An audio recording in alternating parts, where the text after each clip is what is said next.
So in this segment, we're going to be talking about a former Tory MP. I think she's standing down. It's weird because on her bio it says she's former, but I'm pretty sure she's still there, saying that the Conservative culture wars are just not helping them. As a young Conservative woman, do you welcome what Kemi Badenoch was saying? I don't at all. I think, regrettably, the debate around trans issues right now seems to be used as some kind of political football for this mythical culture war that the Conservative Party seems to be fighting. I don't know why we're fighting it. I don't know who we're fighting specifically, and particularly in an election where most people's minds are on cost of living, pound in their pocket, the state of public services. I don't know why this is something that we even need to be focusing on at all. It's because you don't want to focus on the cost of living and the pound in your pocket because you have no solutions for it. That's why you create culture war issues, to distract from the economy, to distract from a crumbling society. You focus on a minority group that no one's going to go to bat for. That's why you do it. And, for a Conservative MP to kind of not understand that is a bit telling, to be honest with you. But then again, when you watch the next clip, you kind of understand it a bit better. But point being is you manufacture a culture war when you can't win on the economic arguments, when you can't win on the social arguments. You create one.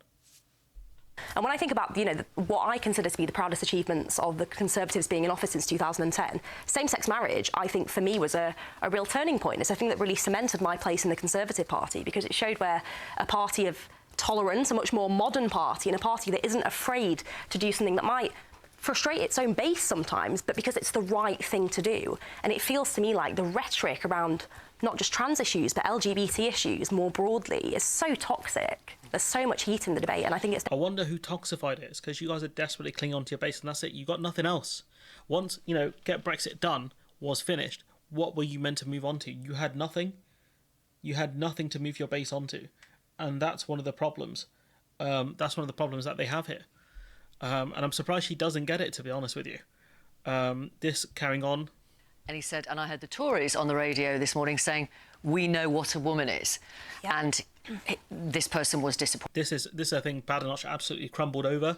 But depending on when the videos go out, you'll kind of see it or you might not. Pointed in that. It's really uncomfortable. And I have one friend today, I'm sure there are more examples, who's left the Conservative Party today. As a result of the announcement. Yeah.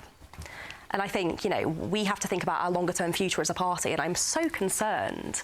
You have no long-term future as a party, not really. When you look at the way voting trends are going, the only thing you guys have is to appeal to older people. And that's why you're talking about national service. That's why you're talking about a triple lock pension plus or a quadruple lock pension.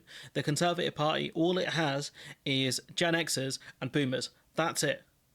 That's it. In terms of, you might have some older millennials, depending on where you do the cut-off dates for generations, but you don't have younger millennials.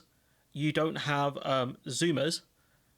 That's it. All you've got is the older people, and because you've alienated them a bit, especially with the cost of living crisis, where pensioners have been affected quite badly. When you had the Liz Truss pension bang effectively, which I think impacted pensions as well, like actual people who are taking out their pensions. All you can do is shore up your base. That's it. You've annoyed small business owners. You've annoyed big business owners. You've damaged every aspect pretty much of the economy. What more do you have? There's nothing left apart from the culture wars you manufacture. But even then, they're not cutting through, because now people keep saying to you, well, how come you haven't done anything about it then if it's such a big an issue? And you look silly because there's no excuse for you to have not done much on these issues. Badenoch looked incredibly stupid in her interview. So it's clear that's all the Tories have, and it's not cutting through with younger people. It's not. About how we're treating these sorts of issues that matter to our generation, and to those younger than us, the sort of Gen Z kids, who look at our party and go, what on earth are they talking about? They don't speak for us at all. And, you have, I think these kids are more engaged now, especially with the advent of things like TikTok, despite the fact that I don't like that personally. It's not for me, though. You have two people who are leaving Parliament, who are quite young in the context of political careers. And you have a generation that are more engaged. You had a young guy, go up to Rishi Sunak, say, why do you hate young people regarding national service? People see this stuff and they're like, what are you doing? Why are you doing this? And that you have a class, I think, a group of kids more engaged in politics now, which is great. And the last clip on this. You want to see just how manufactured this is? You only need to look at Kemi's own Twitter history, because only 2 years ago she was singing the praises of the gender reform certificates and such like. So again, it's manufactured culture wars to appeal to a base, but the consequence of that is the demonisation and the monstering of one of the smallest and most vulnerable minorities in the UK at the minute, and it's horrific to watch. It is awful to watch. And so that's all they have. And you got to remember, Kirby Badenoch is looking at a leadership bid after the election. And that's one of the reasons she'd be doing this, to appeal to that older base. Because at the end of the day, a lot of the Tory MPs are going. You've got probably the one who I would see as the front runner, Penny Mordaunt. She might not even have a seat. So, you know, who else are they going to turn to? There's not going to be much left.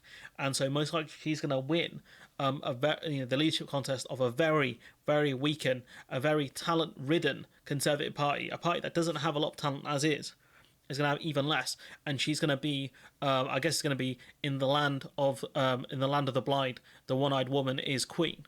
But anyways, let me know what you think in the comments below. Like, comment, share, subscribe, support the channel on Patreon if you can, and hopefully I'll see you in the next one.